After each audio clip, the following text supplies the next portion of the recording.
let's face it, no one really enjoys doing corrective exercises. It's much more fun to spend time on the big lifts that get you the most gains in the gym. So the goal of this video is to get you as much bang for your buck when you're doing your corrective exercise program. We're focusing on the face pull exercise made famous by Jeff Cavaliere and Athlean, and we're gonna make it a 2-for-1. We're gonna focus on the home version using resistance band, and the face pull is designed to work on the pulling motion because we spend more time on pushing in the gym traditionally than we do pulling.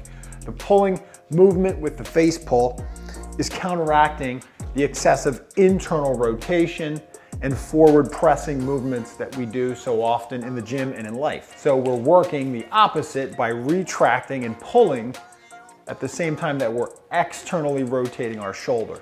So we externally rotate and pull back at the same time. Makes it a very effective exercise and why Jeff talks about it so often in his videos. But I'm gonna do one better and show you how we can make this a 2-for-1 exercise to focus on an underused muscle. The first tip I have for the face pull is if you can get some band that has the loops in it, use the loops and keep your hand relaxed. If you don't have a band with loops, just wrap your hand around it enough that you can lock and not squeeze. When you squeeze with your hands, you're using more of your forearm muscles and your biceps and getting less work in the upper back with those pulling shoulder blade muscles.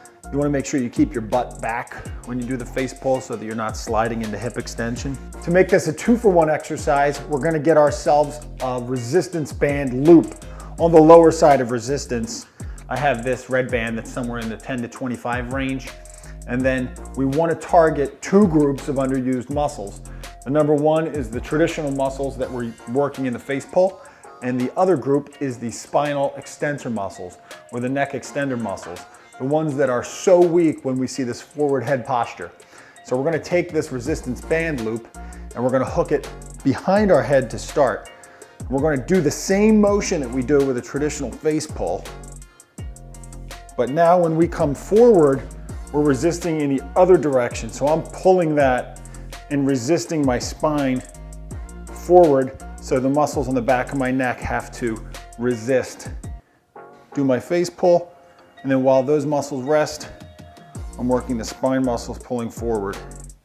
Pull back, and you control it and alternate so you're in a constant state of resistance between the shoulder blade and neck muscles.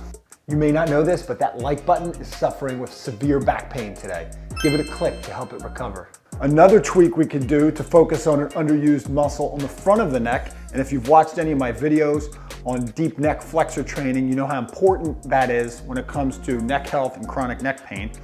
We're going to instead take our resistance band loop and place it on the front of our head.